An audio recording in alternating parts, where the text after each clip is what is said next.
We began with one rule, one constraint. It was one brush stroke for each of us. One stroke, no hatching.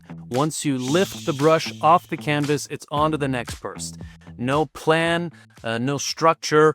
Most importantly, though, we began by priming the canvas with a rather disgusting color. We grew to call this color Pickle Rick. Pickle Rickle. Pickle Rick! This was our starting point. From here, it was one stroke each. And then something interesting happened. We had no plan for this canvas. It was just one stroke at a time and see what emerges. Beginning with constraints can allow you freedom later. So this was after the first paint session. It was an evening session, listening to some records, enjoying ourselves, having fun. One stroke at a time. We also had constraints in our color palette, as we tend to do, because without an unlimited budget, you kind of just have a constraint, right? How many tubes of paint can you afford? And as you can maybe see here, this face started to emerge with these two eyes and this wispy kind of angular face that narrows down at the bottom, and it had this sort of smug look. This became a being, eventually, that we called Bennu.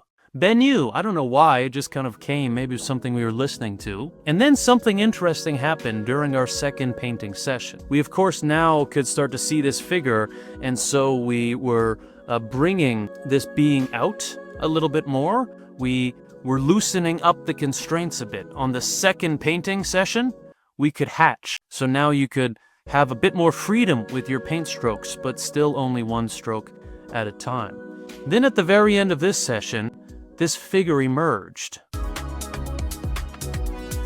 This gross, pink, little tombeish bastard, which is what we decided to call him. The tombeish bastard, a disgusting little entity that haunts us. On our third painting session, we decided to bring both of these beings out a little bit more in whatever way that we could. And then here, as you can see, the constraints were lifted.